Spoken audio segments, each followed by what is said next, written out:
So for today, we're going to talk about a new concept, kind of ties in with our decimals,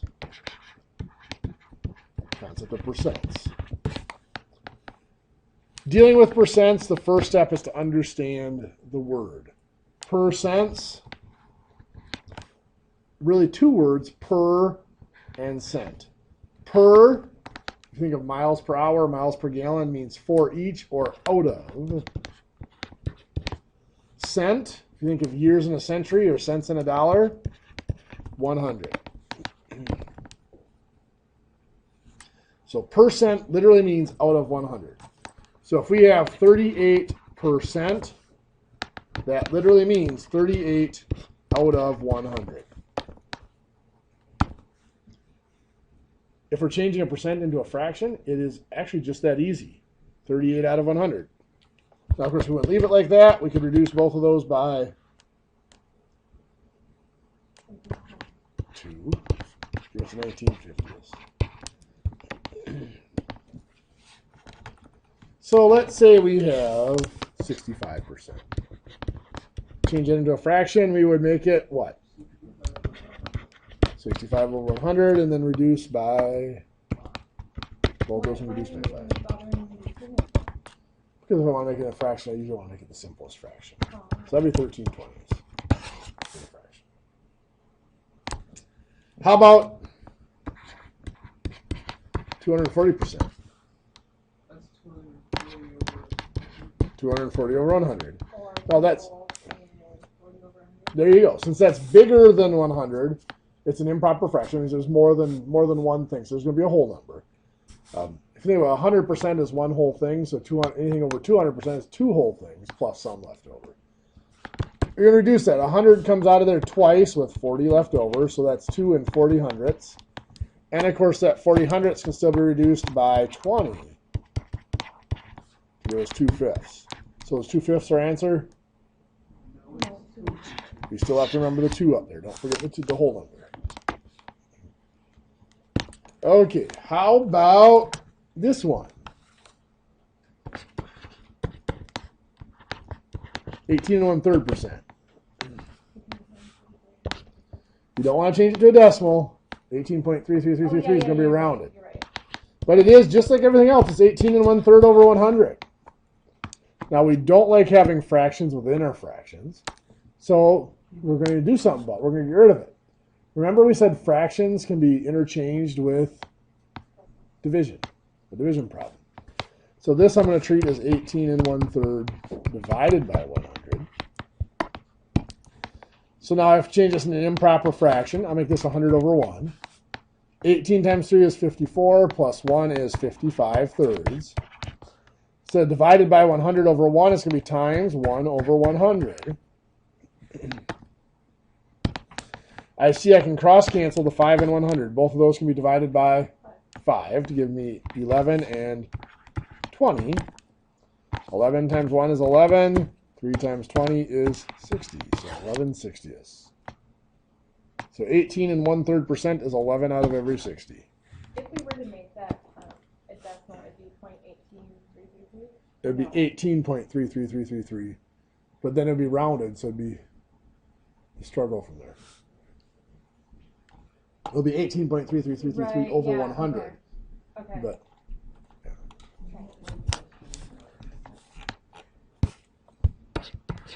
Speaking of decimals and percents, what if we have 12.5%? 12.5 over 100. Now, we just talked about this when we were dividing decimals, that we didn't like to deal with decimal points in our division. How do we get rid of that decimal point in our fraction? How about, it's only one decimal point, so we got multiply by 10, and it allows us to move it over one spot. If there were 2 decimal places, we'd multiply by 100 to move it 2 spots, right? What? Why? I don't understand. Multiplying by 10 moves the decimal point over one spot, so that becomes 125 over 1,000. If there were 2 decimal places there, you'd have to multiply by 100 to move the decimal point over 2 spots. I'll show you an example of that in a minute. Yeah. So here we're going to, both of these can be reduced by 125. Give us 1/8.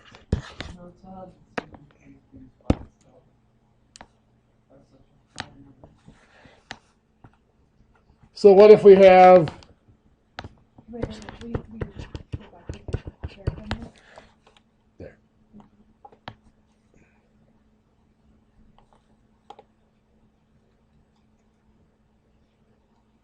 Okay. I mean, it's not quite up yet, though. So 6.25% is 6.25 over 100. What do we want to do with that? We're going to multiply by 100 because we have two decimal places. Perfect. So that's going to make 625 over 10,000. Both of those can be reduced by 125 again to give me 5. Anybody? No. Oh, come on. Oh, 500. Or 580s. Oh, I didn't see the 125. I'm sorry.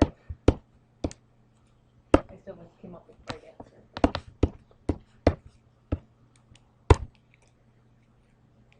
Any questions? Are we done? Say no. No. Oh, 580s both can reduce by 5 because it's 116. A lot of people don't realize it, but 10,000 can be divided by 625. Yep. We're getting to that. That's coming up yet. So we can change our percents into decimals rather quickly by doing this. Change our percents into fractions rather quickly by doing this. Next step is to change our percents into decimals. We have 38%. If I want to change that into a decimal, remember we said 38% meant 38 out of 100. And from a fraction, it's probably easier to change into a decimal because we've already done that. What do we do to change that into a decimal? Yeah, we're going to divide. If we change a fraction to the decimal, we're dividing 38 divided by 100, which is 0.38. And since a percent is always out of 100, changing this into a decimal is always going to be dividing by 100. Well, whenever we divide by 100, all it does is move the decimal 2 spots. In this case, when we're dividing, it moves to the left. So 38% becomes 0.38. 67% would become 0.67. 9% would become 0.09. Good. Why did you put the 0? Why do I put the 0 in front of the point? Mathematically, it's not necessary, but I teach math for the medical professions as well. Oh, In the right. medical professions, let's say you have 0.8 milligrams of something. They've had issues of that decimal point not being seen, so putting the 0 in front of there accentuates the fact there's a decimal point there. Right. Well, yeah. 0.8 milligrams of morphine makes you really happy. 8 milligrams of morphine makes you really dead. Yes. Got it. So 430% becomes 4.3 is a decimal. 7.2%. Good, 0.072. Here's one I always like. 1/4%. 125. 1/4%. 0.25 would still be as a percent. You still have to divide by 100. 0.0025. Think of it as a fraction. It's 1/4 over 100. So that's 0.25 over 100. 0.0025. Here's the other way to think about it. I think when I do percents, I think of benchmarks. When I do a lot of calculations, I think of benchmarks. 1% would be what is a decimal? 0.01. 1/4 better be smaller than 1%, right? So it can't be 0.25. That would be bigger than 0.01. So it can't be that. 0.25 is 25%. So it has to be smaller than 0.01.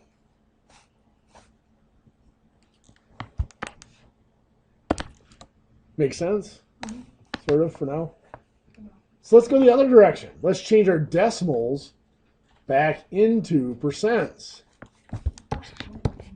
if I have 0.42 as a decimal, what that really means is 0.42 out of every one.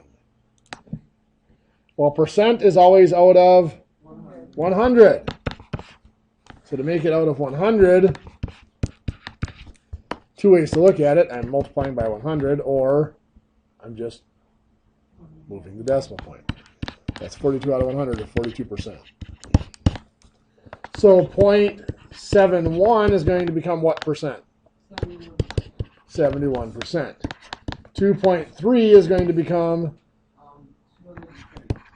230%. 0.6. What's that? I see that. I see it now, but Yeah. yeah. 0.6 becomes 60%. Go 2 spots. 0.042 becomes 4.2%. Good. 0.0009 becomes 0.09%. Decimal point has to go 2 spots. Get confused, Amy. Mm-hmm. What do you need? What do I need? You can't help me with that, but I just think I need a minute. Just move the decimal point to the right. I don't. It's just not thinking at the moment here. Because It'll happen. a percent is always out of 100. Right. If you're translating from decimal to percent, it's always multiplying or dividing by 100. So it's always going to be 2 decimal places. The question is just which direction. Since a percent is out of 100 and a decimal is out of 1, the percent will always be the larger number than the decimal. See here. The percent 4.2 is bigger than 0.042. Right. Yes. But remember, this little symbol here, the percent, means this is actually out of 100. So it's actually divided by 100. Well, what if I want to change a fraction back into a decimal or into a percent? Let's do one that we all know. 3/4, of course, is what percent? 75%. Ways that we could have done that if we didn't know it, we could have, of course, just did 3 divided by 4 to make it a decimal of 0.75 and then move the decimal point to make it 75%. But there's a quicker way to go about it. We can think of 3/4 as 3 out of 4. A percent is always out of 100. So we can cross multiply and divide. 3 times 100 is 300. Divided by 4 is 75. So it is 75%. Sure.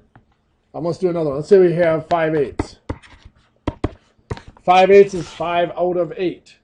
If we want to change that into a percent is always out of 100. So we're going to change it to something out of 100. So to figure out what this number needs to be up here, this is a proportion, so we can cross multiply and divide. So it'll be 5 times 100, it'll be 500. Always multiply the two numbers that are on diagonals to each other. And then divide by 8. So 500 divided by 8 is 62.5. Wait, is it just part whole? Wait, what did you get? Oh. This is part whole percent from. You're getting ahead of us. Am I? Yeah, you're using words I don't want to use. Not yet. Not yet. 62.5 out of 100, of course, then is the 62.5%.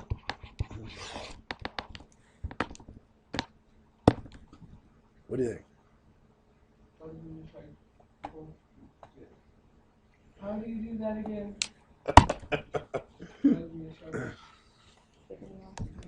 Okay, so the next step, I want to talk about benchmarks. We mentioned it a little bit. In percents, there are some benchmarks that are huge. In fact, if you really wanted to, you could do pretty much every percent problem with benchmarks and not really do any calculations at all. What's the benchmark? Well, that's what I'm explaining right now. Okay. Give me a minute. What a benchmark is little standard percents or little standard numbers that you can get really quickly. For example, let's say we're looking at the number 1240. Of course, the number itself is 100%. It is all of itself. 100% means the whole thing. Or 100% means all of it, the starting value. So 10% of that would be 124. Very good. 10% is 1/10. To get 10%, all you have to do is move a decimal point one spot. 1% is not a whole lot more difficult. It's 1/100th or 12.4. You look confused. That makes no sense to me whatsoever. When you're leaving a Go tip, home and come back. well, when you're leaving a tip at a restaurant, let's say your bill comes out to be $18.30. Alright. How do you figure out what to leave for a tip? If you want to leave a 10% tip, move the decimal point over one spot. $1.83. That's exactly what we're talking about here. So 10%, you're just moving the decimal point over one. 1% is a tenth of that. You move the decimal point over one more. So if you're getting 1/10 of $1 trillion, that Why do you want to hurt my brain? So anyway, even with these basic benchmarks, we could do a lot of calculations. But there are other benchmarks we can throw in there, like 5%. 5% would just be half of 10%, right? 10% is 124, 5% is going to be 62. Or we can throw in 50%, would just be half of the original number. But we don't even need those. Let's take a look. Let's say we want to calculate, find 23% of 1,240. We could break down, rather than jumping in here with a formula to calculate, we could break down the 23% into known pieces. Remember, I've talked throughout the semester about patterns and numbers and how I can calculate really quickly because of those patterns. This is one of them right here. 23% can be thought of as 10 plus 10 plus 1 plus 1 plus 1. 23, 10 plus 10 plus 1 plus 1 plus 1.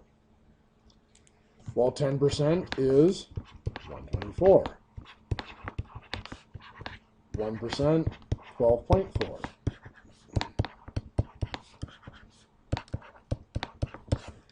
If we add all of those up, we get 285.2. That's 23% of 1240.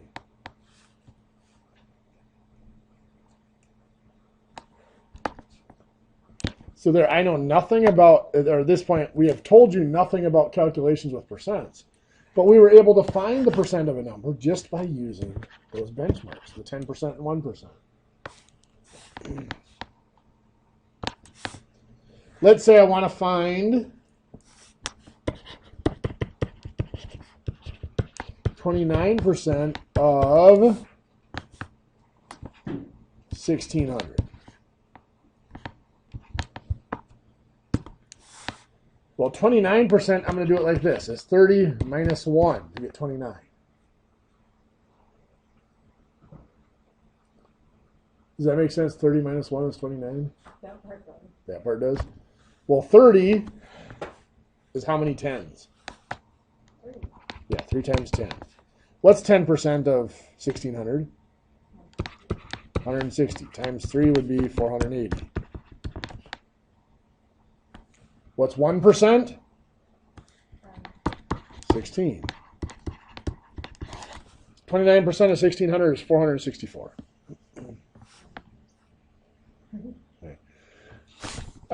It can be a little confusing. It is, all it really is looking at numbers and looking for patterns and combinations without having to calculate. I'm just giving you a little peek into my mind. If this doesn't make any sense to you, that's okay. You know, but as I said, I've talked throughout the semester about patterns and numbers, and this is one of them.